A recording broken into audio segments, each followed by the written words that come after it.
हाँ हाँ जी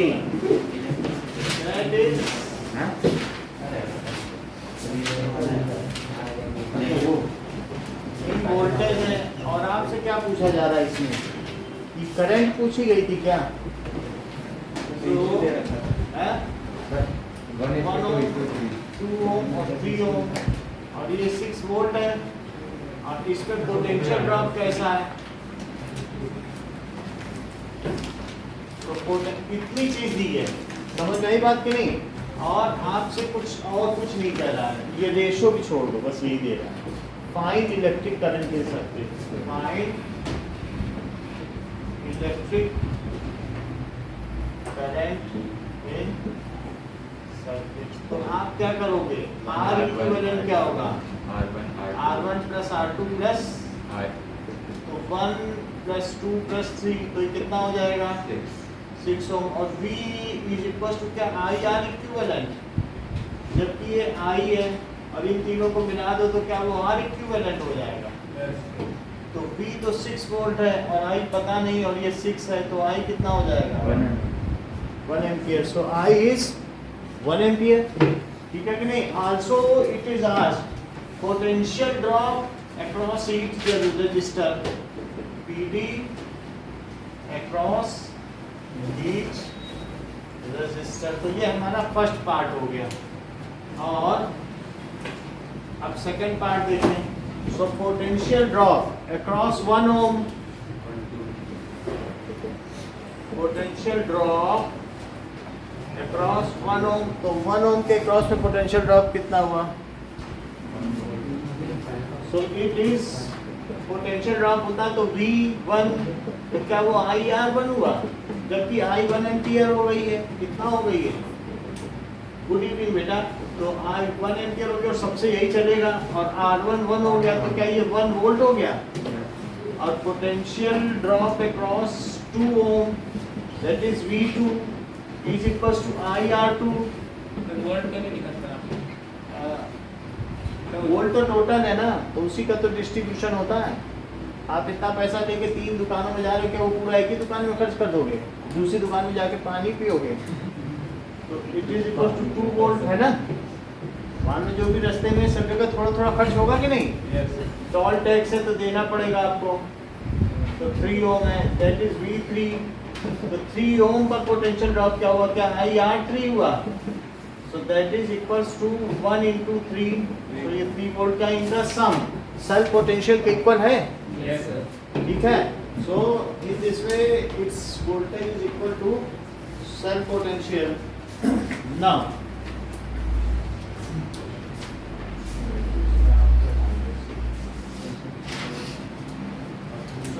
carbon compound कर लिया नहीं है। कौन सा? अरे 1:2 तो उसकी जरूरत नहीं है, वो हो गई। वो कागज कंपाउंड वाला भी दे देता हूँ।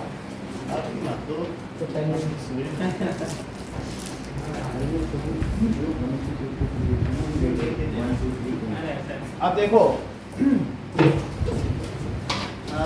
that is resistors in parallel combination।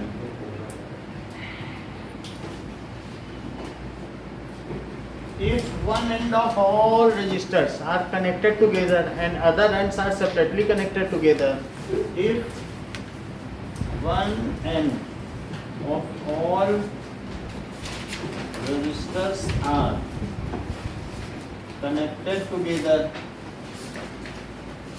and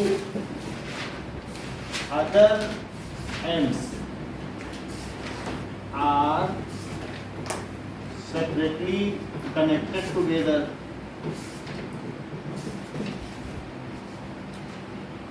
then it is called parallel combination of resistor। Parallel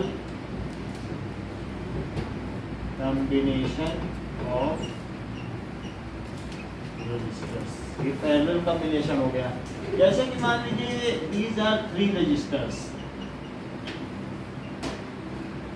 and इनके एंड को मैंने ऐसे कनेक्ट कर दिया है।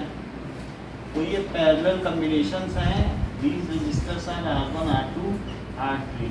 Further it may be connected to some source of potential difference along with some key. Sir ये separately connect मतलब separately का मतलब है ये नहीं है कि उनको इसी में कनेक्ट कर दो, उनको अलग से कनेक्ट करो, उधर अलग गांठ लगाओ, इधर अलग गांठ लगाओ। तो अब यहाँ से इनमें एक करंट जाएगी, तो करंट जाएगी तो यहाँ डिस्ट्रीब्यूट होंगे चार्जेस, या करंट का डिस्ट्रीब्यूशन होगा।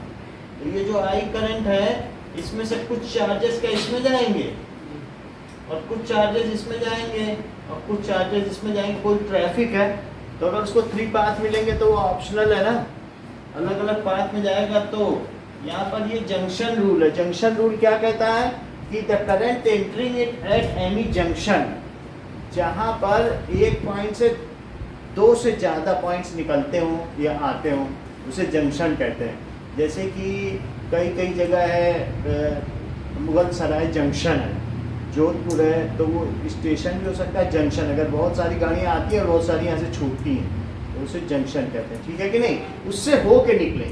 और टर्मिनल वो जहाँ पे आखिरी में रुक जाए। तो जैसे आप कह सकते हैं कि हावड़ा टर्मिनल, मुंबई टर्मिनल, फिर उसके आगे गाड़ी नहीं जाएगी, टर्मिनेट कर जाए तो टर्मिनल।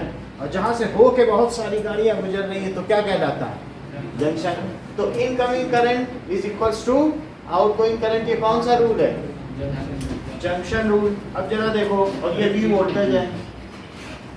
सो एज पर junction rule, total incoming current at junction is equals to total outgoing current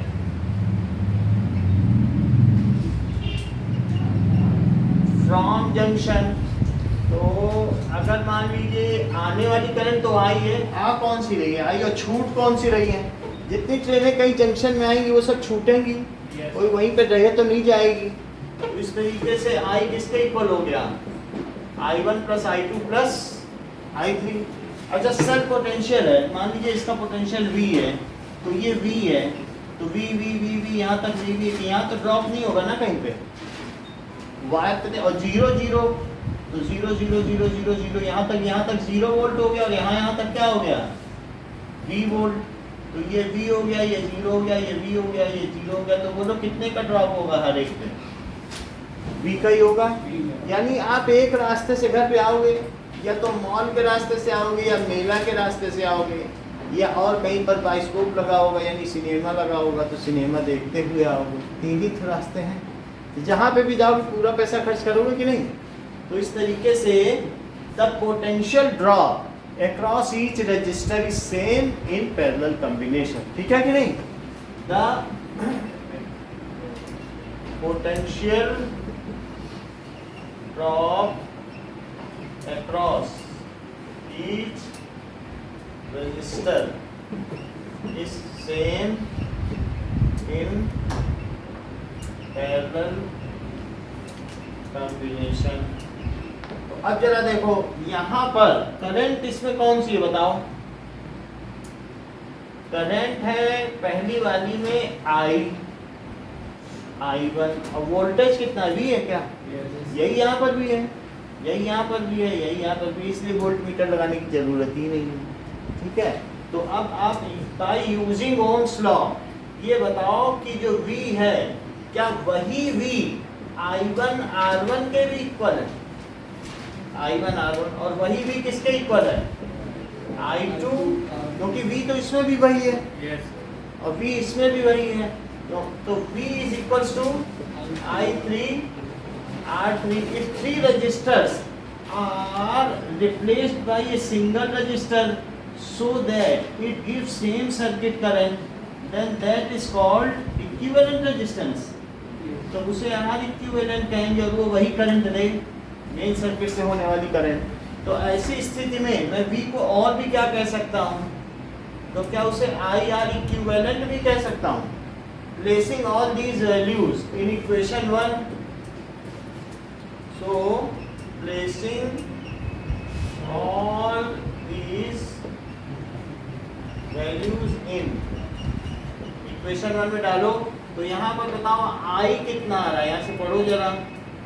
सो ठीक है, this implies I1 is equals to V by R1, I2 is equals to V by और I3 is equals to V by R3 and I is equals to V by R equal, तो ये इसमें डाल दो।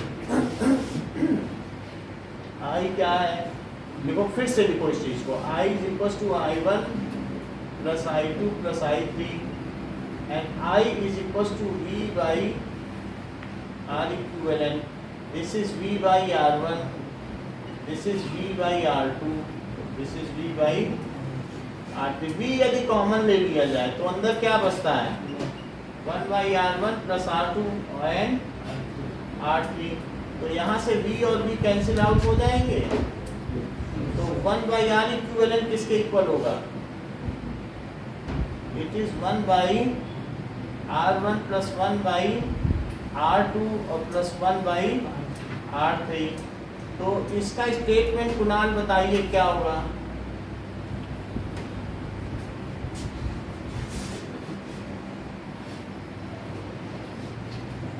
The equivalent resistance of a circuit is equal. Asmit बताओ, बोलो। The reciprocal of the equivalent resistance of the circuit is equal to the reciprocal of the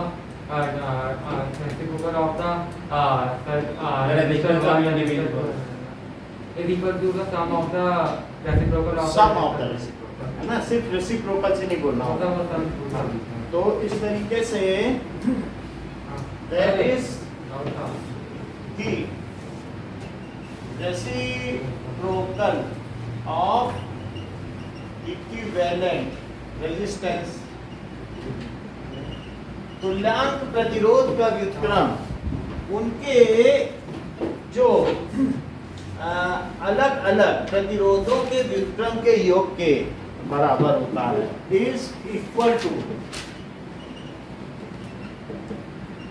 some of reciprocals. जैसे एक रहमान वाला नहीं था, reciprocal of age, before 5 years and after 5 years का समय से नहीं है, क्वेश्चन आया था, वही चीज है। Sum of reciprocal of individual resistance. अगर मान लीजिए आपके पास यहाँ पर 2 ओम और 4 ओम के रजिस्टर्स हैं और कोई आपसे पूछे कुणाल की इसका इक्विवेलेंट रेजिस्टेंस क्या होगा, तो आप क्या बताएंगे? ऐसे कुछ निकाल सकते हैं मन में कि नहीं? 4/3 1 by R equivalent is equals to 1 by R1 plus 1 by R2। 4/3 So R1 R2 हुआ, तो ये क्या हुआ, R2 plus R1 और 1 by R equivalent। चाहे तो अगर 2 हो तो सिंपली पलट भी दो, तो R equivalent is equals to क्या होता है, क्या उनका प्रोडक्ट अपॉन उनका सम, मतलब यहाँ से पलट भी सकते हो, पूरा पलट दिया कि नहीं? तो बताओ R1 R2 क्या है, 2 into 4 अपॉन 1 में निकालने के लिए अच्छा मेथड है। अब 2 plus 4, तो इन्होंने 8/6 और 4/3 तुरंत निकाल लिया, तो 4/3 ओम। ये जो भी आया है, क्या ये किसी से भी ऊपर है, जो इंडिविजुअल है, कि उससे कम है? So the equivalent resistance is lesser than the least. Sir हाँ बोलिए। एक मिनट आ जाए। अच्छा आ रहा हूँ। In this combination equivalent resistance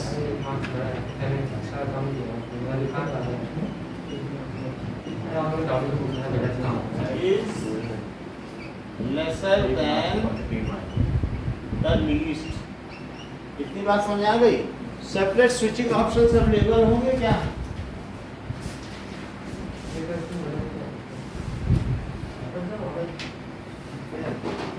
ये गलत ही गलत है पूरा।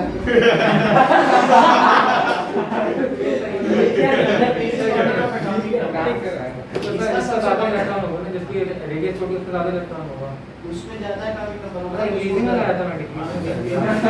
अरे हां सर, एक बात एक्स्ट्रा है, वो आपकी तरफ से वोटिंग नहीं गलत की है, उसमें कोई दो बार करी है, क्योंकि आपके नंबर हाँ वो बढ़ रहे सर नहीं थे। सर एक ही बात किया है ये वाला देखो सर ऐसे देखो एक क्वेश्चन को दो ऐसा हुआ है, एक नंबर यहाँ कटा है, वो मैं कई बार पढ़ा लेकिन मुझे समझ में नहीं आया, तो कटिंग करेंगे फिर मैंने उसे सर जोड़ा। सर वो ट्रेड करके देखता था वो मतलब मैं देख रहा हूँ ना, जहाँ जहाँ कट रहा है, एक यहाँ कटा तो ये कटा हाँ yes, sir। और आधा ही कटा तो वही ढाई हमने सर काटा। नहीं सर वो हुआ क्या ना सर यहाँ पे जो क्वेश्चन है ना इसको ये मैंने छोड़ दिया था इस वाले क्वेश्चन को यहाँ पे लिखा था ये सही तो वाला इसीलिए दो बार वो भी हमने देखो दोनों में फायदा नहीं दिया तुमको, आधा अपने मन से काट लेना, ठीक है।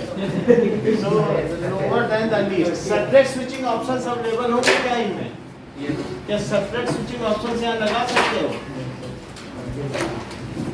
और ये तो जो मर्जी, जैसे हमारे यहाँ जब सेपरेट स्विचिंग ऑप्शन है तो जरूर ये पैरेलली होगा, अलग अलग जिसको ऑफ कर दो उसमें से करंट नहीं बहेगी। अभी यूक्रेनियंस हैं वो पुल तोड़ देते हैं तो क्या उसमें से रशियन सेना जा पाएगी? फिर और कहीं से जाएगी? तो इस तरीके से सेपरेट और स्विचिंग ऑप्शंस आर अवेलेबल। तभी अगला पॉइंट बताओ, बताइए। करेक्ट, जैसा कि प्रवीण ने हम लोग को बताया कि that is resistance R used in full efficiency. वो जो भी यूज होते हैं उनकी क्या होती है? Power of the resistance is full. Register या रेजिस्टेंस Registers are used या working in, वो किस पे काम करते हैं? With full efficiency। सर, हाँ सर एक एलईडी सर 6 वोल्ट या सर एक बल्ब सर 2 वोल्ट का तो सर तो बिजली की कौन ज़्यादा लेगा? जो ज्यादा वोल्ट का है तो उतने जूल पर सेकंड वो एनर्जी एमिट करेगा। वोल्ट का मतलब क्या होता है? जूल पर सेकंड। सर आज टेस्ट होगा क्या हैं? इसका टेस्ट होगा आज इसका टेस्ट होगा, अभी ये पढ़ाने के बाद ही नहीं सब पर हम अभी बात करनी है 9 का तो डेली टेस्ट हो रहा है। अब आप लोग अभी डेली सर नहीं अभी रुक जाओ, थोड़ा करा दें। बुक ले लो, ये है हमारे पास है, वहाँ से क्यों लेते हो? वो उठाओ ऊपर वाला। फिर क्या है शर्म अच्छा ही ठीक है, अब देखो आईडी चैनल चलिए, now they are working in full efficiency. और उसमें क्या था? इफ देयर इज कोई भी resistor is faulty then other resistors continue to work. ऊपर रखा हुआ है रेड कलर की, यही है बस जाऊंगी। सर किसमें sir? If one register goes faulty, then current flows through other registers. तो क्या होगा?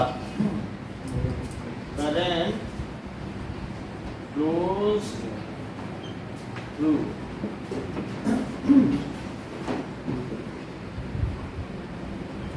ये चीज है कि नहीं? तो ये इसके सारे मेरिट्स हैं, ये होता है। अब जरा देखें कि हमारे पास एक ऐसा कॉम्बिनेशन है और एक ऐसा एग्जांपल दिया है। Let us see that example 12.8। सो तो फिगर नहीं है फिगर ऊपर वाले रिफर कर दो।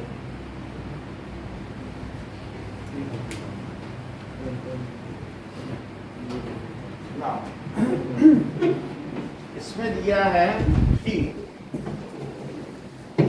सर्किट में दिया गया R1, R2, R3 की वैल्यू 5, 10 एंड 30 है। कौन सा सर? 12.8।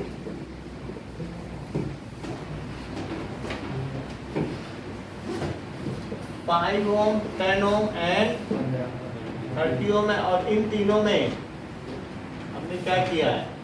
इनको सेपरेटली कनेक्ट कर दिया है और सेपरेटली कनेक्ट करने के बाद these are connected to some source of potential difference। बात करते हैं, देखो पीछे से बात हो रही है। तो 12 वोल्ट बैटरी, इतनी चीज दी गई है। अब आपको करंट थ्रू ईच रजिस्टर चाहिए। ये मान ले 1 है, ये 2 है, ये 3 है, तो इसमें से फ्लो करने वाली करंट कितनी होगी?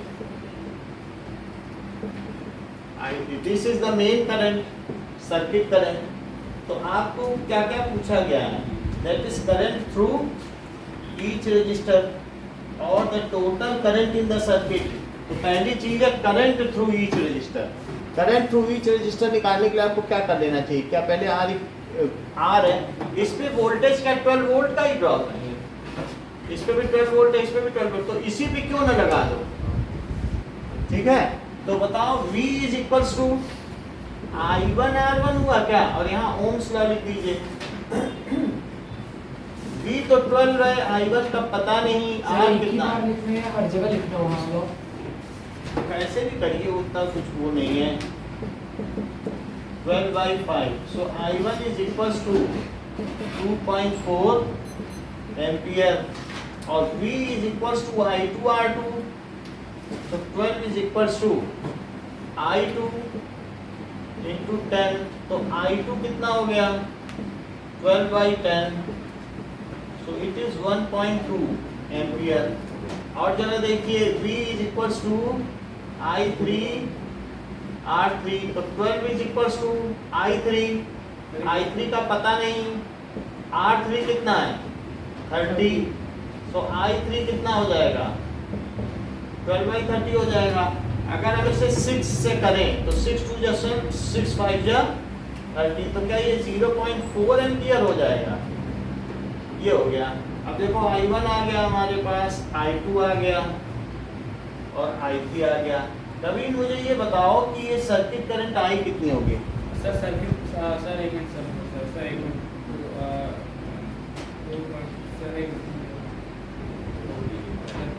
Sir 4 ampere. सही बताया आपने। तो इस तरीके से सर्किट करंट, क्योंकि जंक्शन रूल के हिसाब से होगी, तो I1 plus I2 plus I3 that is 2.4 और 1.2 और 0.4, तो दैट इज 4 एम्पियर। अब वो पूछ रहा है इक्विवेलेंट रेजिस्टेंस, तो इक्विवेलेंट रेजिस्टेंस अगर 3 रजिस्टर्स हैं सीजन, तो इक्विवेलेंट रेजिस्टेंस का सीधा फार्मूला बताओ। R1 वैसे इनटू और सम और इनटू करके, तो R1 इनटू R2, अच्छा ऐसा है R1 R2, सर ऐसे नॉर्मल कर देता हूँ ना सर। बताओ। R1 R2 R3 R2 plus R1 और R1 R2, ये चीज हो गई, ठीक है कि नहीं? या फिर आप इसे देख लें एक बार अलग से, वैसे ऐसे ही कर चेक कर लो। 1/R equivalent is equal to 1/R1 R2 and 1/R, तो यहाँ पे क्या होगा? R1 R2 R3, सो 1/R इक्विवेलेंट। इससे पता चल रहा है कि ये ऊपर जाएगा और उन तीनों का जो प्रोडक्ट है ना पेयर वाइज, वो नीचे आएगा। तो ये R1 अगर गया तो यहाँ क्या हुआ बताओ? कैसे करते? ये तो ठीक है कि नहीं? वो ऐसे में इससे डिवाइड किया तो ये दोनों बचे, लिख दिया, 1 से मल्टीप्लाई कर दिया। इसको नहीं आता। इससे डिवाइड करो R2 हाँ से, सर R1 आगे R3 और R3 से डिवाइड करो, ये चीज हो गई। अब सारी वैल्यू डाल दो। R2 R3 कितना है? That is 10 into 30 plus R1 R3 5 into 30 और प्लस R1 R2 5 into 10 और नीचे 5 into 10 into 30, तो इससे कितना आ गया? क्या 300 प्लस 150 और प्लस 50 का नीचे कितना आ गया? सो 300 1500 आ गया। अब इसमें देखो ये 200 और ये 500 आ गया क्या? तो 500 अपॉन 1500, तो 1/3 डायरेक्ट 30 लेके कॉमन लेके कर आ गया, तो R इक्विवेलेंट क्या आ गया? तो इसमें से डायरेक्ट 30 कॉमन लेके कर दैट इज 3। क्या कुछ कॉमन लेना चाहते हो तो डायरेक्ट 30 आ जाता ले लेना, ठीक है कि नहीं? पहली बार करा रहे वाला मैं नहीं, यही तो चलता है। बहुत दिनों बाद पहली बार है, वरना तो एक भी नहीं कराया है। समझ में आ गई बात? हाँ? तो इसमें सर्किट करंट निकाल सकते हैं, सब कुछ निकाल सकते हैं। वोल्टेज नहीं निकाल सकते। अब देखो, अभी बता रहे क्या कि सर आपने पैरेलल और सीरीज का डिफरेंस दिखा दिया था। हाँ इसी से हो गया क्योंकि हमने 4 उसमें लिखा दिए 4 इसमें लिखा दिए। अब ये देखो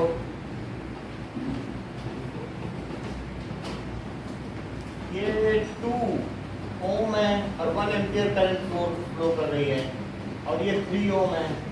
तो पूछा जा रहा है कि ए और बी के बीच का जो है potential difference, potential difference between A and B. और सेकंड पूछा जा रहा है कि सर ये पूरा सर्किट ये है। देखो हाँ अब ये पूछा जा रहा है कि करंट थ्रू पूरा नहीं है, ब्रांच ली गई है 3 ओम। और थर्ड पूछा जा रहा है कि current in AC branch. Transient पहले का आंसर बताओ, ए और बी के बीच का पोटेंशियल डिफरेंस। अमित बताइए। सही बता दो लेकिन लीक मत करो जैसे वो बताएंगे तो। हाँ अमित सर 1 into 5। ये ज़्यादा ठीक बता रहे हैं। अस्मित सर पहले आर इक्विवेलेंट निकाल। ये भी अच्छा कर रहे हैं। आप बताओ। Sir 2 volt. ये करेक्ट क्योंकि ये जो है यही सी और डी के बीच का पोटेंशियल डिफरेंस है। क्योंकि V क्या होता है तो V is equals to I1 R1 और वही इसमें भी V हो जाएगा। तो 1 into 2 दैट इज 2 वोल्ट। तो 2 वोल्ट यहाँ से आके बीच होगा तो जो इस पे गिरेगा पोटेंशियल ड्रॉप वही इस पे भी गिरेगा। तो जब इस पे 2 आ गया तो इस पे भी 2 वोल्ट आ गया क्या? तो कैसी करंट निकाल लोगे? तो नाउ सर एक बार सर वापस बताओ। कुछ भी है मान लो जैसे 1 एम्पियर दिया है इसमें करंट, तो करंट दी है और R दिया है तो ओम्स लॉ लगा दोगे। ओम्स लॉ से इस पे V निकालोगे तो जो इस पे V होगा वही इस पे भी होगा क्या?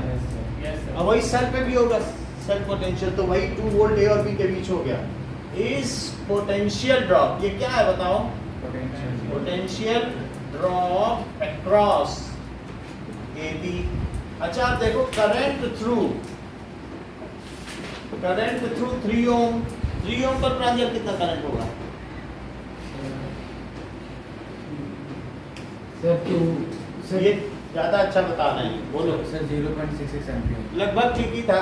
तो जैसे V is equals to I2 R2, V पता चल गया 2 है और I2 नहीं पता है और R2 कितना है 3। तो I2 कितना हो गया 2/3।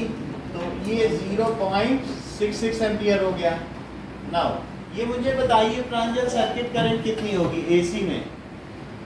Sir 1 ampere. हर एक चीज इनकी करंट पुरान करंट करिए। Sir 1.66 ampere. क्यों? क्योंकि इसमें जो है इसमें गई वो दोनों उसकी ट्रिब्यूटरी है उपनदियां। तो जैसा कि प्रांजल ने हम लोगों को गाइड किया I is equals to I1 plus I2 कर दीजिए सर आ जाएगा। तो इन्होंने 1 एम्पियर इसका लिया होगा 0.66 और जोड़ के 1 एम्पियर बता दिया होगा। ठीक है समझ में आ गई बात? तो इस तरीके के सवाल आते हैं। Now there is a question of mixed combination.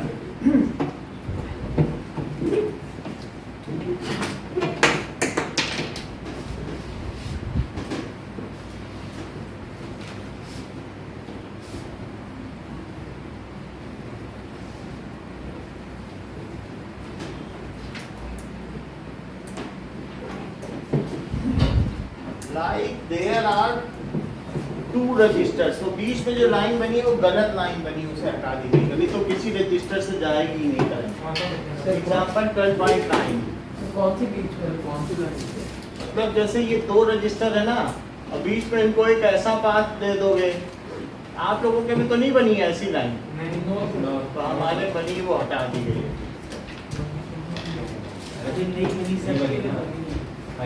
पुरानी किसी का तो होगी। ठीक है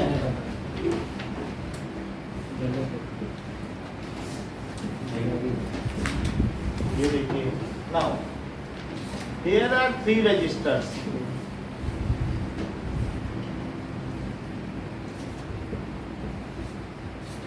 पर एक की भी होनी चाहिए, कहीं लगाई नहीं क्या की? तो लगाइए।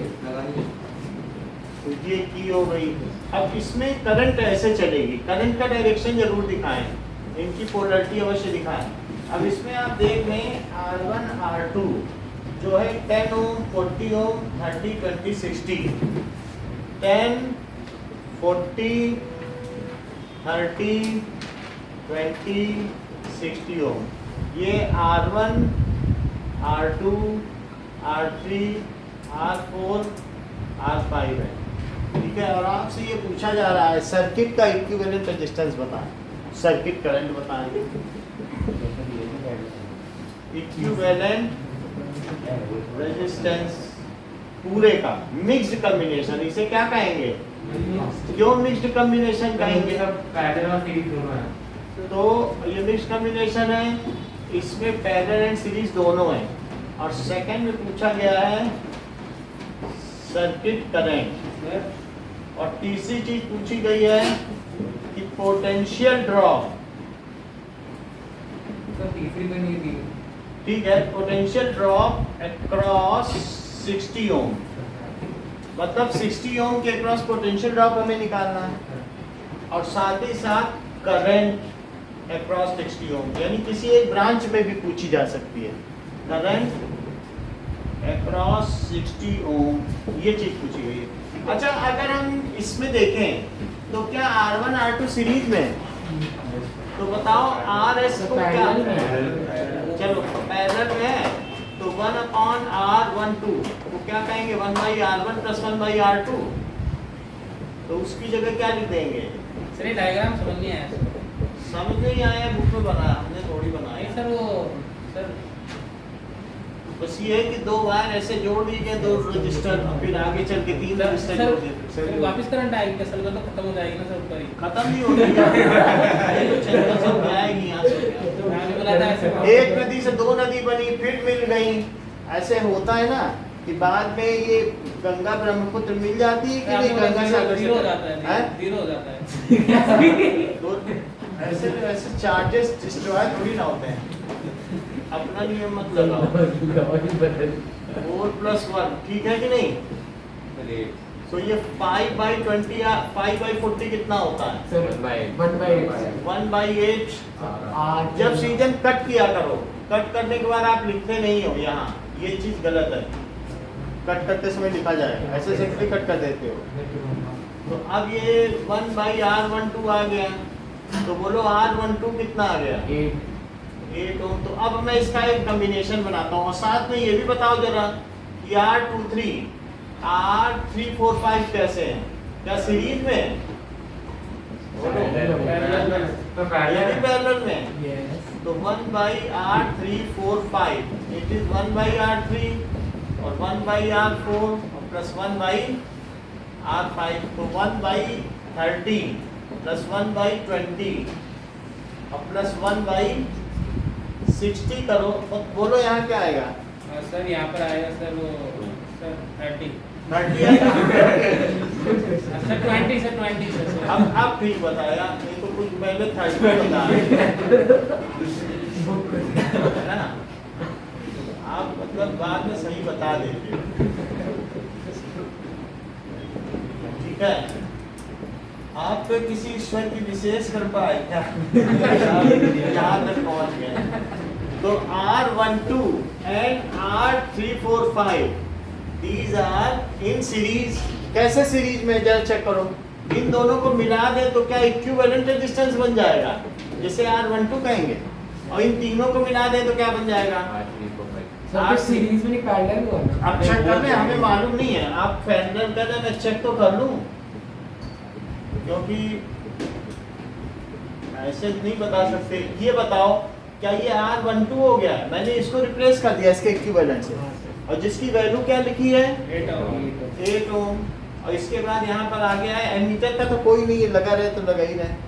तो एमीटर लगा है या हटा भी सकते हो, कहीं भी लगा दो सर्किट में। और ये दूसरा सर्किट है, जिसे क्या कहा गया है?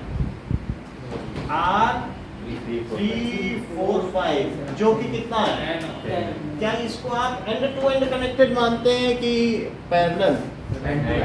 क्योंकि लूप बन रहा है, उसी में सब कनेक्टेड है, उससे होके उसमें जाओगे तो बोलो है कि नहीं सीरीज में?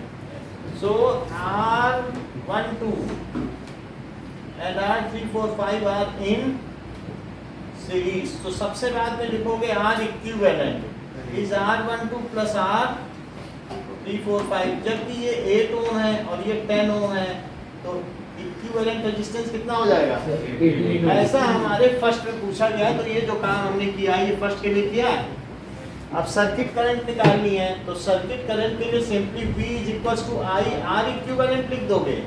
यदि ये 12 ओम है और I के बारे में हमें नहीं पता है और ये 18 है, ये 18 है कि नहीं? Yes, sir. अगर आप चाहें तो इसे एक सिंगल भी मान सकते हैं, बोलो कि नहीं हम तो इन दोनों को एक मानते हैं, तो फिर एक सिंगल रजिस्टर लगा लो, एक एमीटर लगा लो, एक की लगा लो और एक ये लगा लीजिए। तो ये जो चीज हो गई, अब इसे 18 ओम लिख दो, ऐसा भी कर सकते हो। तो अब इसका इक्विवेलेंट ये हुआ, इसका इक्विवेलेंट ये हुआ, तो फिर सर ये 2/3 हो जाएगा।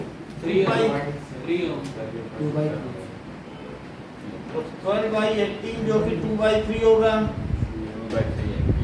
जो कि 0.66 एम्पियर। तीसरी चीज क्या कह रहा है? अच्छा ये बता सकते हो हाँ कि इस पर पोटेंशियल ड्रॉप ऊपर वाले पे रीजन कितना होगा? यस सर, वो तो इसका मेरा है 5.28 5.2 सर। वो V1 हो जाएगा सर I into RE, मतलब वो पैरेलल का जो उन दोनों का सम आया, मतलब I into 8 equal to 0.66 into 8। ये V1 ठीक है, सही कह रहे हो। अब जैसा कि सीजन ने बताया कि जो ड्रॉप इस पे होगा वही इंडिविजुअली इस पे होगा, जो इस पे ड्रॉप होगा, लेकिन इस पर जाने वाली करंट कितनी है? क्या 2/3 एम्पियर है, और इससे जाने वाली यहाँ देख लो 2/3। क्या पता वो कट ही जाए, कहीं हम इस आशा में कर रहे हैं, लेकिन कटेगा नहीं, है ना? ऐड इनटू हो जाएगा 0.6। कटेगा तो नहीं किसी से, क्योंकि ये सब दोनों को प्राइम है, तो नहीं कट पाएगा। अच्छा ये बताओ, अगर R दिया और I दिया हो तो क्या हम पोटेंशियल ड्रॉप निकाल सकते यस सर, हैं? V equal to IR। तो इस तरीके से पोटेंशियल ड्रॉप, अब ये थर्ड पार्ट है, पोटेंशियल ड्रॉप अक्रॉस R3 4 5, तो V इज इक्वल टू चाहे V2 मान लो, इसे V1 मानना, इसे V2 मानना, तो V ठीक है कि नहीं? V डैश मान लो, तो it is I into R3 4 5। ये 2/3 है और ये 10 है, क्या इसका कितना है? 10 ओम, तो ये 20/3 हो गया पोटेंशियल ड्रॉप। 6.72 आएगा सर। 6.7 तो 72 के आसपास ही आएगा। नहीं आएगा, 118 फिर 20 बचेगा। तो ये वोल्टेज हो गया, and this will be separately same in R3 R4 and R5, क्योंकि पैरेलल में वोल्टेज सेम रहता है कि नहीं? So this voltage drop is also यही है अक्रॉस। ये किसके अक्रॉस होगा? 4.3 को लिख दिया सर, वो एंड करंट सर 2/3 लिखो या 0.6 में लगा कट जाएगा, अक्रॉस 60 ओम, तो यही वोल्टेज यहाँ है। अब हमें ये बताओ 60 ओम के अक्रॉस वोल्टेज ड्रॉप क्या है? सर, तो मतलब बताना क्या है सर? बताना ये कुछ नहीं है, प्रांजल ये बताओ कि 20 ओम के अक्रॉस वोल्टेज ड्रॉप ज्यादा है कि 60 ओम के? इक्वल है, तो 60 ओम पे कितना वोल्टेज ड्रॉप है? 12 वोल्ट। इन्हें बताने दो ना, पहले बता देते वो बता नहीं पाएंगे। 6.6, क्योंकि जो वहाँ आया है तीनों पे है, वो इंडिविजुअली पे भी है कि नहीं? सही बता रहे हैं कि नहीं? तो इसलिए 0.6 the voltage drop is also across 60 ohm, So मतलब बहुत ही रहता है it is 6.66 वोल्ट। अब हमें इस पे करंट चाहिए, तो ये बताइए V डैश, जो V डैश ही आया है उसमें करंट I मान लो और R मान लो, V is equal to I R मान लो, क्योंकि इतना कहाँ आप करोगे IR5। तो इट इज 20/3 और करंट कितनी थी, क्या 2/3 पूरी सर्किट में? ये 60 है क्या? करंट नहीं पता ना, करंट तो सर्किट की करंट थी, वो तो अब अलग अलग होगी ना सब में। इसमें क्या I5 नहीं होगी, इस ब्रांच में अलग करंट जाएगी। I5 में सब में तो ट्रिब्यूटरी है, जैसे उप नदियां नहीं होती बढ़ जाती हैं। तो अब इससे देखो तो I5 क्या आ जाएगा, 0.9 ये 3 आ गया, तो 1/9 is equal to I5 0.11 ampere. It is equal to I5. This is mixed combination. Okay. कड़वाला मन से दिया है। हाँ? कड़वाला से आपने मन से दिया है। हाँ, इसीलिए दिया है कि एक चीज आप समझ जाएं, ठीक है? तो ये उससे करवा लीजिए सर आप जो हाँ, अब उससे करवाएंगे। एक चीज और है, ये हीट वाला पोर्शन कवर कर दें, हाँ सर, हीटिंग होता तो फिर टाइम है तो बाद में कर देते हैं, ठीक है ना? थोड़ा सा ही है, कर देंगे। समझ के रखिए एक घंटा समझ क्या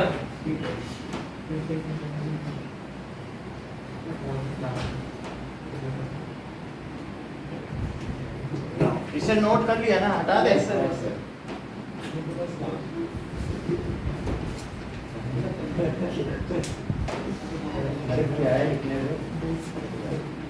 चलिए अब हम देखते हैं कि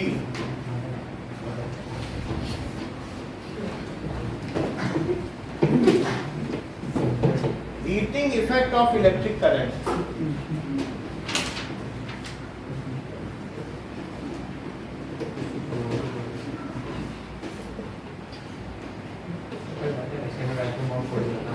There are in any device, जैसे फैन चल रहा है, ये हीटिंग एलिमेंट नहीं है। However, some of its energy is dissipated or wasted due to heating of its windings और कंप्रेसर। जो इसमें पीछे कंप्रेसर छुओगे गर्म लगेगा। जिसे लाइट देना, इसे हम टच करें तो ये हीटअप जो है, उसे प्योरली लाइट देना चाहिए, ल्यूमेंस देना चाहिए। एसी है, एसी में ऊपर चले जाओ तो उसका कंप्रेसर गर्म है। तो मतलब हम ये देख रहे हैं कि दूसरी जो डिवाइस हैं वो अपना काम तो करेंगी, लेकिन हीट के रूप में एनर्जी वेस्ट करती हैं और उससे उसकी एनर्जी एफिशिएंसी सिर्फ 80% या 90% रह जाती है। एनर्जी वेस्ट होता ना किसी भी काम को। फैन को भी पीछे छुओगे, घर में स्टैंडिंग फैन है जो टेबल पर, तो गर्म रहेगा। तो इस तरीके से हाउ एवर जो प्योरली हीटिंग डिवाइस है, जैसे आपके घर में गीजर हो गया या ब्लोअर हो गया, तो वो पूरा हीटिंग ही है, तो वो 100% एफिशिएंसी है।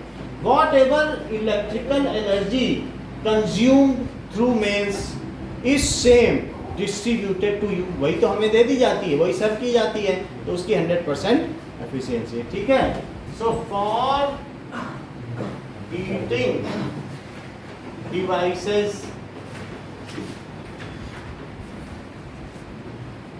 whatever electrical energy consumed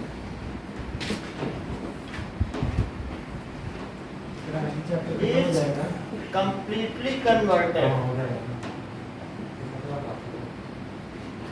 into, किसमें कन्वर्ट कर दी जाती है? completely converted into heat।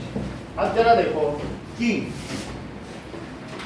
मान लीजिए किसी I current flow through a resistor R, ये रजिस्टर आर है और इससे आई करंट फ्लो हो रही है, ठीक है? Let the potential difference across it, अगर मान लीजिए इसके अक्रॉस में पोटेंशियल डिफरेंस पी लगाया हुआ है, तो ये भी इसी के क्रॉस तो है।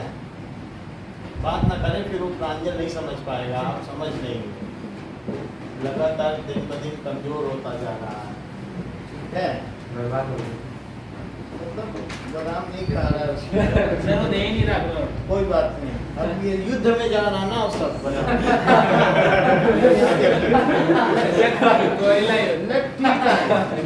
अब यहाँ पर इतनी बात समझ आ गई कि यहाँ पर देखो कि आई करंट फ्लो हो रही है और इसमें वी ड्रॉप है।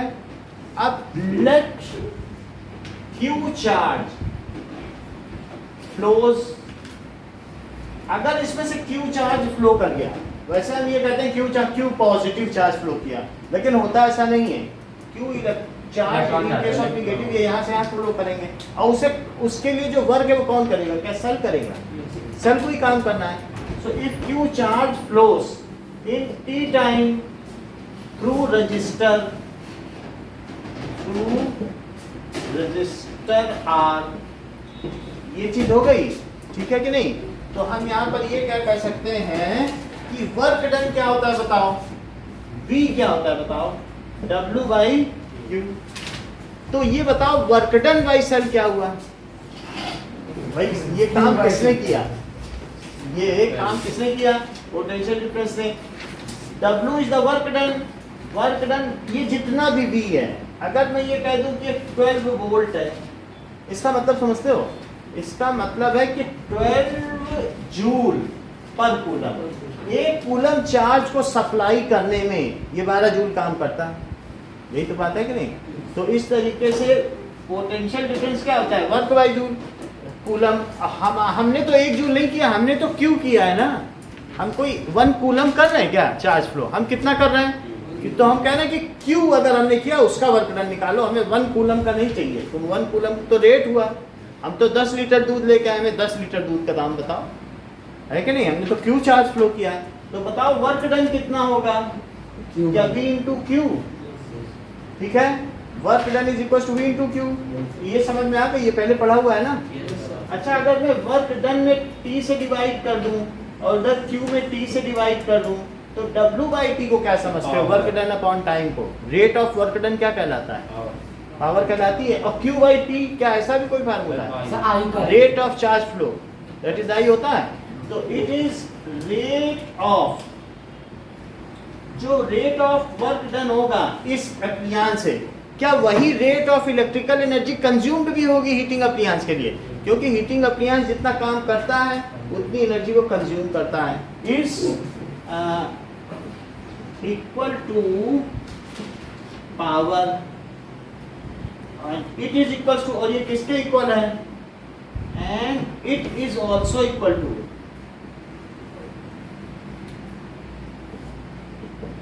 Rate of electrical energy consume, या तो ये मेन सोर्स से ले और या फिर सेल से ले, कहीं ना कहीं सोर्स ऑफ पोटेंशियल डिफरेंस। तो अब हम इसे क्या लिख दें? क्या पावर?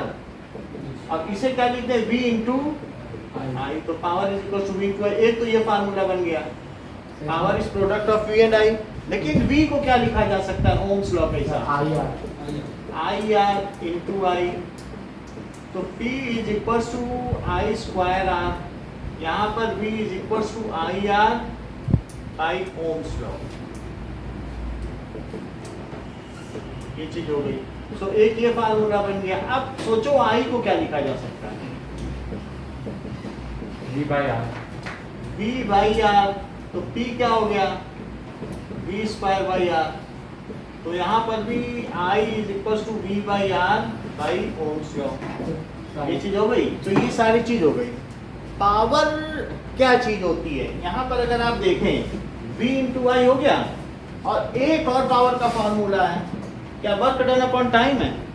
लेकिन हम वर्क अपॉन टाइम नहीं लिखेंगे। पावर इज इक्वल टू, हमें जो पैसा देना पड़ता है वो इससे जो लाइट आ रही है उस पर नहीं देना पड़ता है, वहां से कितना तुमने एनर्जी लिया। तुम घटिया बल्ब लाओगे, अगर एंकर का नहीं लाओगे या किसी सूर्य का नहीं लाओगे, ऐसे ही लाओगे, ठीक है कि नहीं? तो उस केस में आपको फिर वहां से जो देगा उतना देगा ही नहीं। तो power is equals to, work done नहीं लिखेंगे, लिखेंगे इलेक्ट्रिकल एनर्जी कंज्यूम। हाँ, अच्छा सिस्टम होगा तो जितनी एनर्जी लेगा उतना ही काम कर देगा। और अपॉन टाइम, तो अब हमारे पास एक नया बन गया है, इलेक्ट्रिकल एनर्जी कंज्यूम्ड क्या होगा?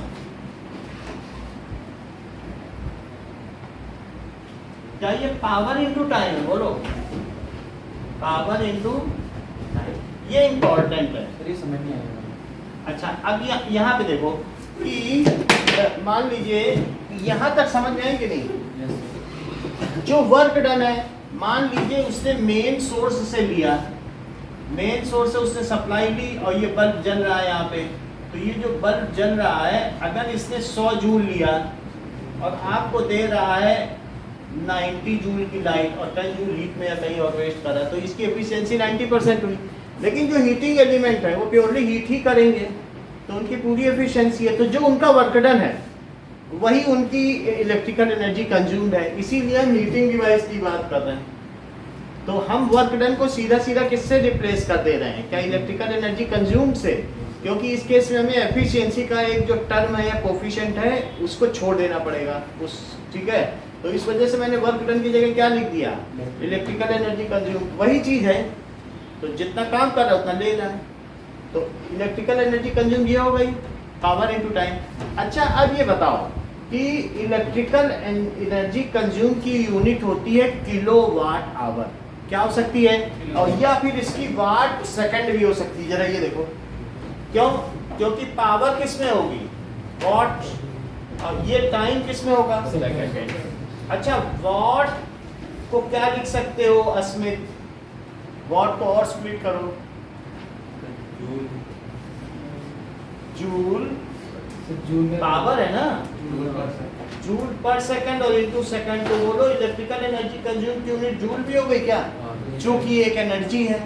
लेकिन अगर मैं पावर किलोवाट में लूं और टाइम किस में लूं? पावर में। इफ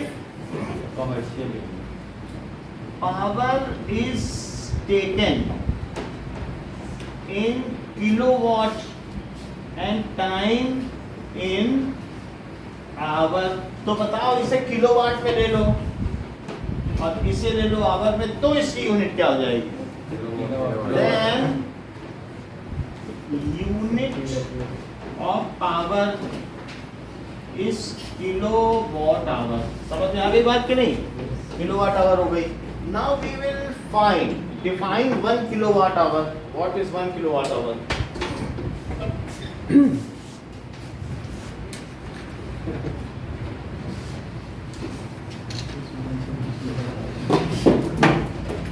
सिंपली अगर ये 1 हो जाए, 1 किलोवाट, और ये 1 हो जाए, तो क्या ये 1 किलोवाट आवर हो जाए? 1 किलोवाट आवर को डिफाइन करेंगे कि 1 किलोवाट समझते हो? 1000 वाट। देखो ये 10 वाट का बल्ब है, 1000 वाट तो बहुत ज़्यादा होता है। शादी बारात में जो बहुत बड़े पैनल होते हैं उनमें होगा 500 वाट। 500 वाट से ज़्यादा मांग सर एसी भी तो है। हाँ, एसी 2000 से ऊपर का होगा। अब देखो कि 1 kilowatt our, if an electrical appliance of 1 kilowatt power runs for 1 hour, then sentence पूरा करो Srijan. Electrical energy consumed will be 1 kilowatt our. Electrical energy consumed will be 1 kilowatt our. तो 1 किलोवाट आवर, अब क्वेश्चन पूछा जा रहा है, यदि एक आयरन को, इलेक्ट्रिक आयरन 1 किलोवाट का होता है, 1 घंटे इस्तेमाल कर लो, तो वो 1 किलोवाट आवर एनर्जी या 1 यूनिट्स आपने एनर्जी यूज कर दी। This is commercial unit of electricity. तो कॉमर्शियल यूनिट ऑफ इलेक्ट्रिसिटी, इस पर पैसा देना पड़ेगा, है ना। तो ये कॉमर्शियल यूनिट हो गई। अभी जैसे नेपाल पे एक प्रोजेक्ट लगा रहा है अमेरिका कि वो इंडिया को बिजली बेचेगा। इससे क्या होगा कि इंडिया से उसको रेवेन्यू मिलेगा, तो चाइना पे उसकी निर्भरता कम हो जाएगी, तो जिससे कि चाइना को बाइकआउट किया जा सकता है। अभी चाइना उसको बिजली देता है, सर किसको? नेपाल को। सर अगर सर उस तरीके सर से क्या सर कितने भी टाइम में सर 1 किलोवाट आवर एनर्जी खर्च होगी तो उसको 1 यूनिट अगर 1 किलोवाट आवर है, अगर 100 वाट का बल्ब कितनी देर तक जलाओ तो 1 किलोवाट आवर एनर्जी खर्च होगी? 10 घंटे, क्योंकि 0.1 है। 0.1 किलोवाट को 10 घंटे चला दो तब भी 10 है। है कि नहीं? इसी तरीके से 1 बना लो उसको। तो अब ये जरा देखिए, इट इज 1 किलोवाट आवर। तो क्वेश्चन पूछा जा रहा है कि कन्वर्ट 1 किलोवाट आवर यूनिट के हिसाब से ही बिल आता है ना। है, उसके हिसाब से यार 200 यूनिट चलाई का मतलब है 200 किलोवाट आवर आपने जला दी। अब ये 1 किलोवाट आवर को जूल में बदलिए। बस 3.6 के तो 1 किलोवाट आवर को क्या लिखोगे? 1 किलोवाट इंटू 1 आवर। 1 किलोवाट को क्या लिखोगे? 1000 वाट इनटू 3600 3600 सेकंड। लेकिन वाट को क्या लिखते हो? जूल पर सेकंड। और ये 3600 सेकंड। सेकंड कट गया 36 तो 3.6 into 10 to the power 6 हो जाएगा। अगर 0 मिलाया जाए इतने जूल हो जाएगा कि नहीं? 1 kilowatt our. So this is like now if 4 fans of power 150 watt runs for 6 hours daily, then what will be cost of running them per month at the rate of 9 रुपए का लगता है 2 phase वाले system में, rupees 9 पर units. ये question दिया गया है। तो 4 फैन है तो टोटल पावर कितनी हो गई? क्योंकि सब एक साथ एक जैसे ही रन कर रहे हैं। 600 तो टोटल पर पावर बने ना 8 यूनिट आ जाएगा। Is 600 what. 600 वॉट को क्या 0.6 किलोवाट कहेंगे? और total hours for running 1 month को 30 डेज लेना है। 972 रुपीस आएगा। So total hours, running hours, running time भी लिख सकते हो। तो ये 600 वोट कैसा है? क्या Just 600 ये ऐसे आया है क्योंकि हमने 150 वॉट है और इस 4 कमरे में 4 पंखे चल रहे हैं, तो क्या ये 600 वॉट आ गया और यही 0.6 किलोवाट आ गया। Yes. समझो 4 पंखे नहीं चल रहे हैं, एक ही पंखा चल रहा है Yes, sir. 0.6 किलोवाट का, ऐसा समझ सकते हो। चलेगा। और वो अब कितने घंटे चल रहा है? 6 घंटे। 3.6 किलोवाट हो जाएगा। और 6 घंटे तक इतने वाट का 6 घंटे चल रहा है। ये भी कह सकते हो ना 100 वाट के 10 बल्ब चले, चाहे एक हीटिंग आयरन चले, 1000 वाट का एक ही बात नहीं है, क्योंकि वो तो वैसा है। तो अब ये 30 डेज में कितना हो जाएगा? क्या 180 आवर्स? तो इलेक्ट्रिकल एनर्जी कंज्यूम क्या होगी? Electrical energy consume it is equals to power into time. So that is 0.6 into 180, तो 1080 है, लेकिन ये इतना ही आएगा सर 972 आएगा सर टोटल कॉस्ट। ये सही है। अब ये देखो कॉस्ट क्या हुआ? सर 972 हो जाएगा। Cost is equals two units consume into rate. तो यूनिट कंज्यूम कितनी है? 108 यूनिट्स, और रेट कितने का है? 972। तो 972 कितने रुपए देने? इतनी बात समझ आ गई? एक और चीज बता दें आपको, सर एक बार that is Joule's law of heating.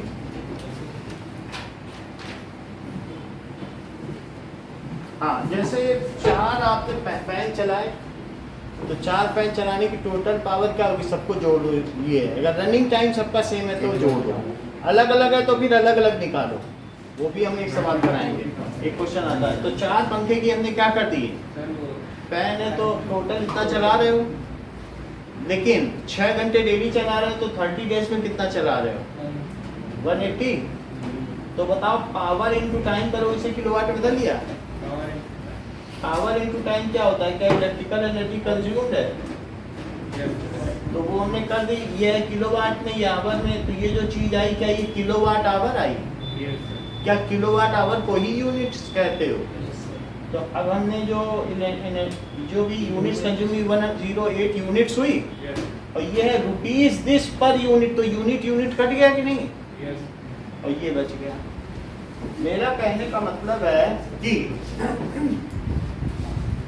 अगर आपसे ये कहा जाए कि अभी 9th में ऐसा क्वेश्चन आया है, परसों को पूछा जा रहा है, if 2 fans of 150 watt runs for 8 hours daily, ठीक है, और 4 bulbs of 60 watt, इनहिबिशन है।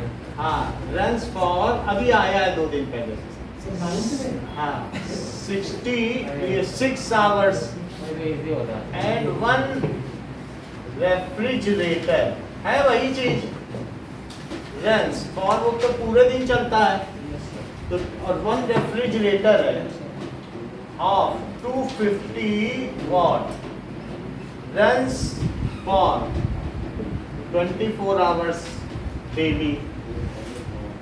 So find total electrical energy consumed and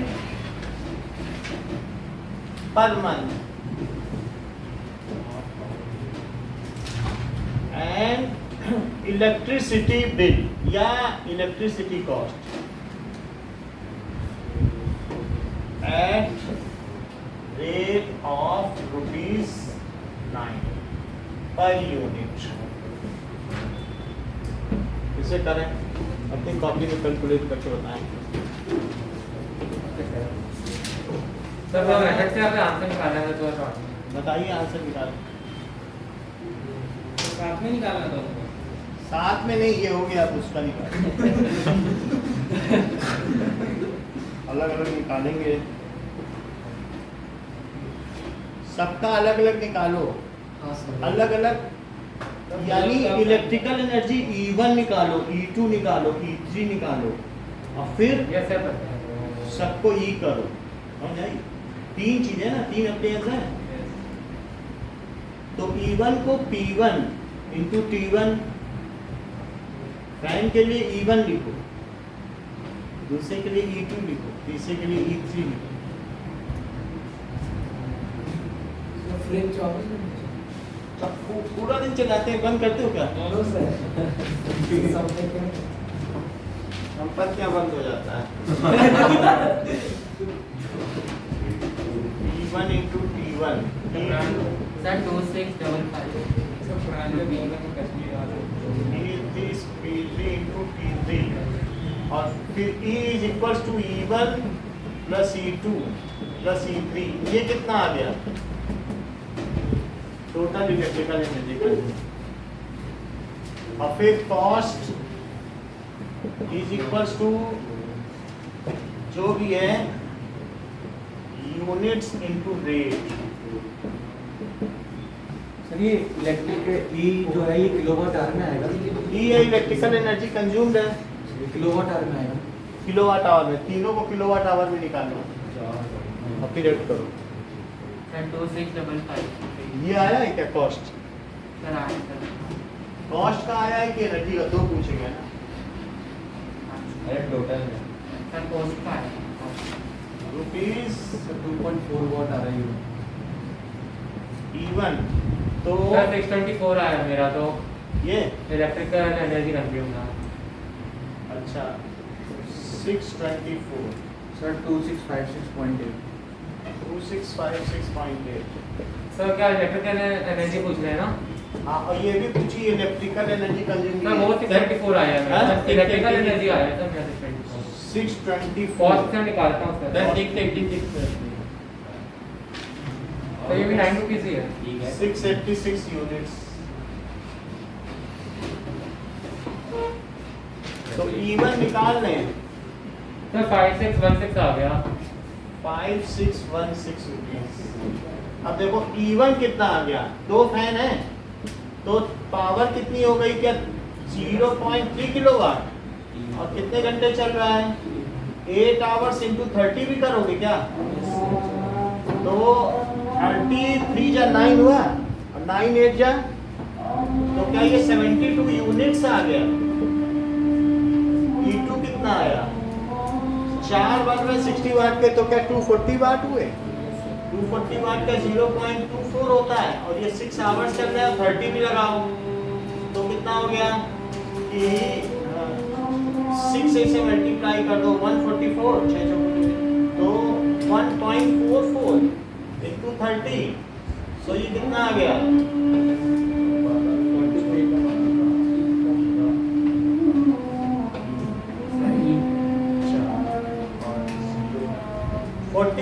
इतने यूनिट से आ गया,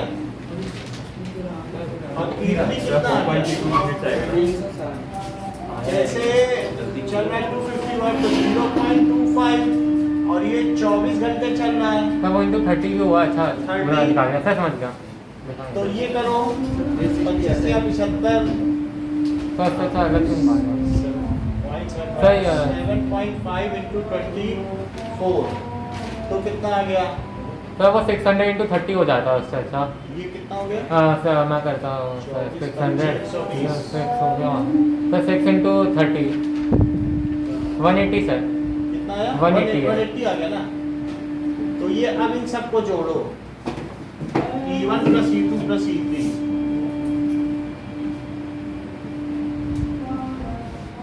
(72) plus 43.2 और 180, हाँ, तो बहुत आया। so it is 0.2 180 और 5 8 4 12 12 7 19 245 295 आ रहा है हमारा, तो ये नहीं आया तो चेक करता हूँ मैं क्या करूँ। देख लो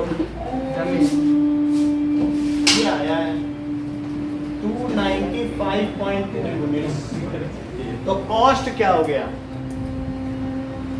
दैट इज यूनिट्स कंज्यूम अच्छा मैं 2.4 ले लिया था और यूनिट्स कंज्यूम इनटू रेट, तो 295.2 into 9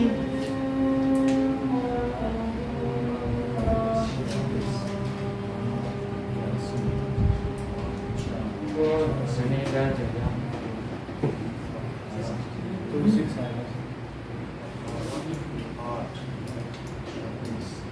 ये तो सही निकाल दिया, किसने निकाल दिया, इतना बढ़िया, किसका है कितना एक्यूरेट,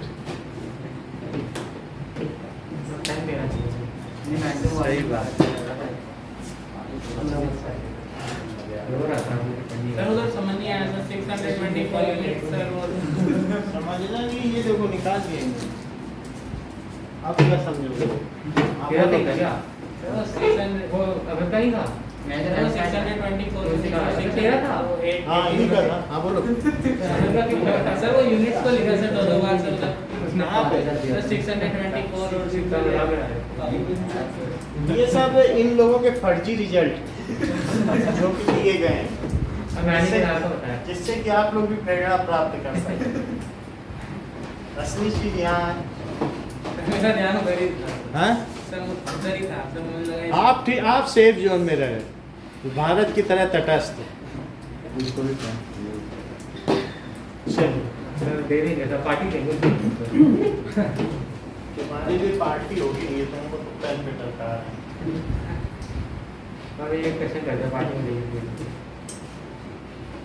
मैं बोल रहा मैग्नेटिक क्या करना है इसका ऐसे भी करवाएंगे मैग्नेटिक इफेक्ट का। चलेगा राइट हैंड कंप्यूटर कैसे दिखाना सीजन देख इसका ना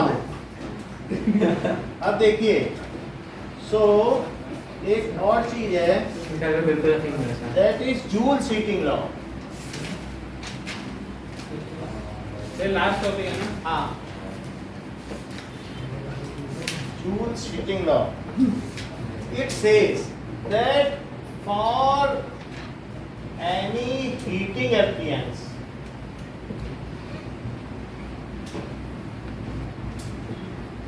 तो H is directly proportional to I square R and T constant, and H is directly proportional to R, I and T. Sir heat तो सर ऐसे हर चीज से प्रोपोर्शनल हो रहा है डायरेक्टली हाँ, तो जो जो चीजें हैं आई एंड आर कांस्टेंट, एक चीज को बदल रहे हो। तो लेकिन जब v²/r वाला फॉर्मूला लेंगे तो उसमें फिर इन्वर्सली हो जाएगा। इन्वर्सली हो जाएगा, ये चीज दी गई है, बाकी तो हम ले सकते हैं, ठीक है कि नहीं, इनके हिसाब से लेंगे। तो यही है ईटिंग लॉ, यही लिखना है। तो अब इसमें क्या हो जाएगा, h is proportional to I square R T. तो h यहाँ पर क्या है, इज इक्वल्स टू के आई स्क्वायर आर टी। टेकिंग जो k कांस्टेंट है उसे क्या लिख लें, 1, तो h किसके इक्वल हो गया, आई स्क्वायर आर टी। तो this is Joule's heating law. That is, इसका मतलब क्या है कि that is heat produced in a resistor, heat produced in a resistor is ठीक है directly proportional to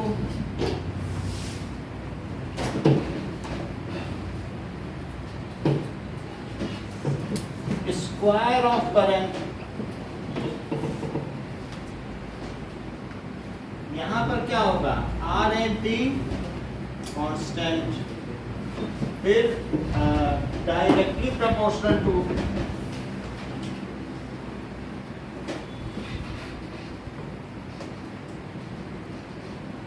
resistance,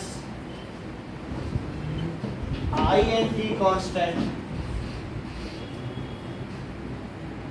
and directly proportional to running hour।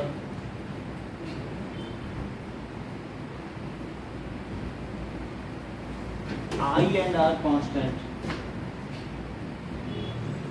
और कोई कंडीशन भी लगाई गई है क्या, At constant नहीं है, और कुछ नहीं है, ठीक है कि नहीं। तो ये हमारा जूल हीटिंग लॉ है, ओके। टेम्परेचर का नहीं है, कुछ नहीं है, कांस्टेंट वो होगा ही, कांस्टेंट टेम्परेचर वो तो हर लिखा नहीं है लेकिन होगा, ठीक है। नहीं तो रेजिस्टेंस बदल जाएगा। इतनी बात समझ में आ गई आपको। अब देखिए, अब कैसे सर, हाँ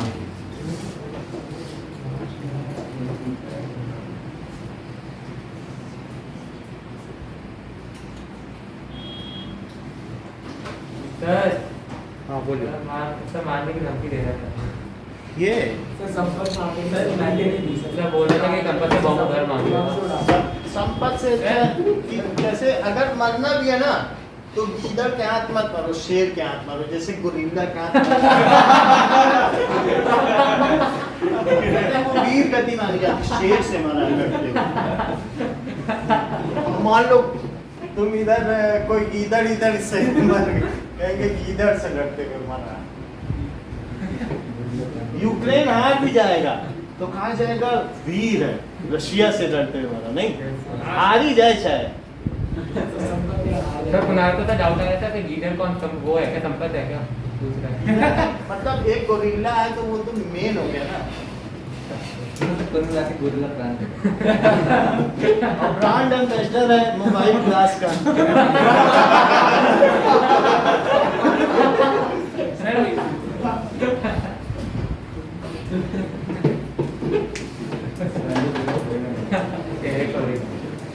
Now,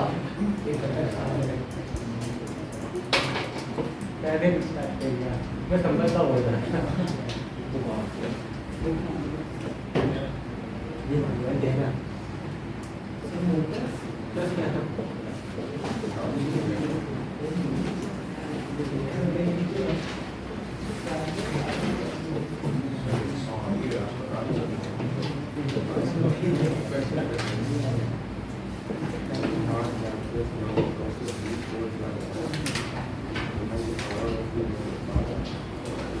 बुका क्वेश्चन है तो इसका भी वो टेस्ट है।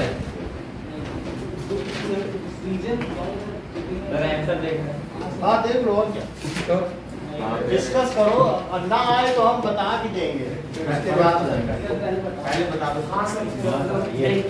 हाँ ऐसा ही हम करते हैं, तो पहले बताइएगा मत। बता देंगे। पास कर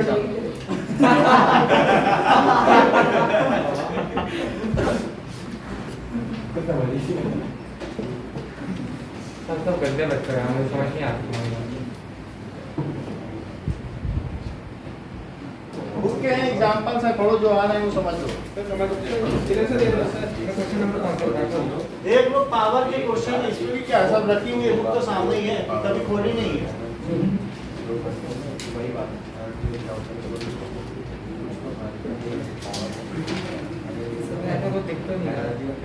एग्जांपल 12.12 फर्स्ट क्वेश्चन कौन सा है? फर्स्ट वाला उसी का ही टेस्ट। और उसमें 0.5 एम्पियर है।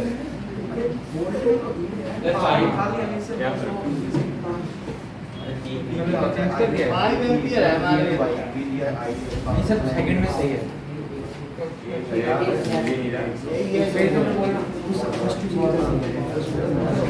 और ये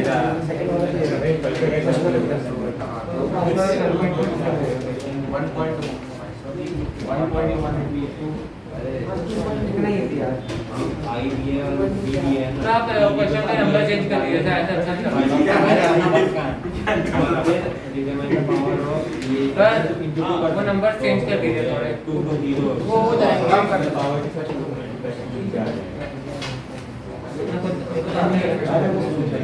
सर फर्स्ट बुक नहीं है। फर्स्ट और सेकंड तो है, फर्स्ट वाला ये है। लास्ट ईयर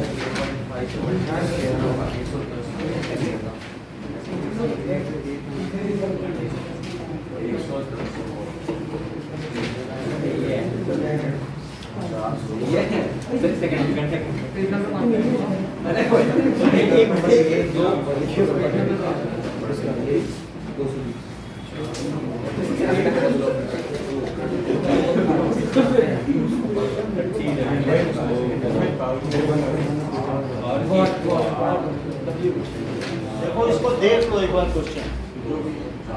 आप करवा रहे सर? नहीं टेस्ट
ये तो एग्जांपल है यार, ये वाला एग्जांपल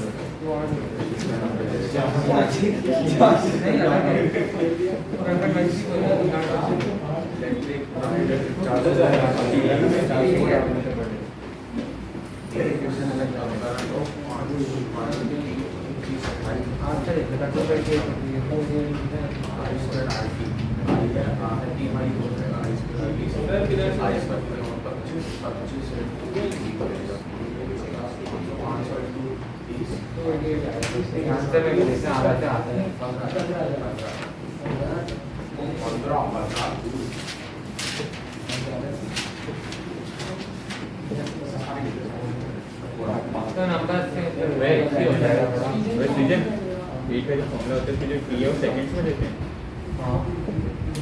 किसका बीच का जो फॉर्मूला है आई स्क्वायर आर टी, मर्जी है कहीं से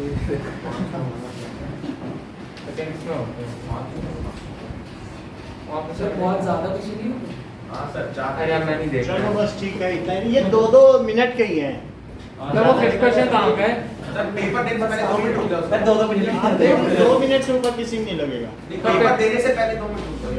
हाँ देख लो आप तो फिफ्थ क्वेश्चन कौन सा है? कंप्यूटर ही चलने पे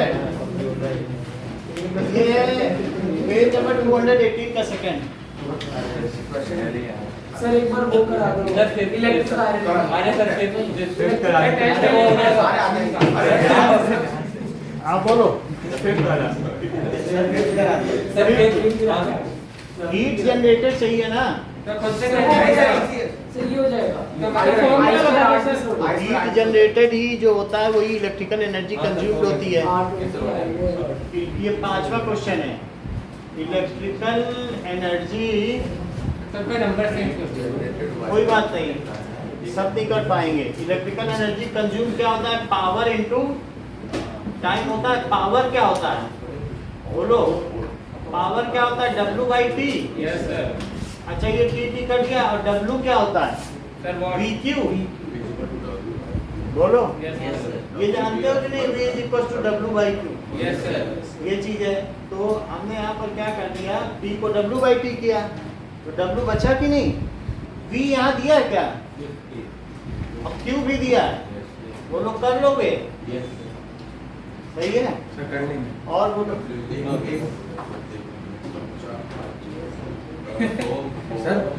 सब P is equal to VI पे बेस्ड है, या फिर 6 है। 100 joule heat is produced in each second in 4 ohm resistor. ये एग्जांपल है। तो फाइंड द, इतनी हीट प्रोड्यूस हो रही है। हीट क्या होती है? I²RT होती है। क्या ये 100 है? अच्छा, ये देखो 4 ओम रजिस्टर है और टाइम दिया है।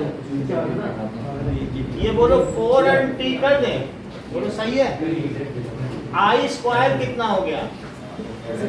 तो I कितना हो गया? 5 एम्पियर हो गया। अब तो पोटेंशियल डिफरेंस क्या होता है? I यार, तो मैं बहुत सारे क्वेश्चन दिखा रही हूँ क्या? बोलो, है ना आसान? थोड़ा साइड में ले लो। तो ये कौन सा क्वेश्चन है है? आसान है। 6 सर आप टेस्ट ले लीजिए सर आप। ले लो, ले लो। सही है। हाँ। और कुछ नहीं।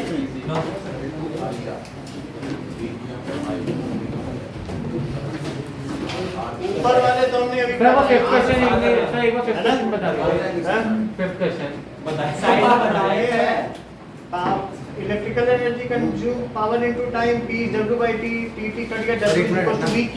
सर हो जाएगा सर। V है Q। V क्यों सर? V क्या है? V अच्छा ऐसे इसमें बहुत बड़ा दिया हुआ था। नहीं, इजी है सर। हटा दे फिर। सर हटा दीजिए सर। हाँ सर। सारे क्वेश्चन ले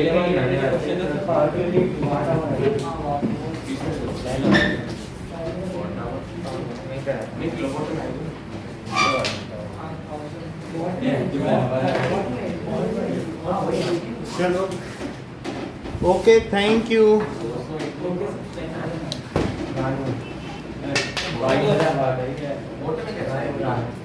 रानू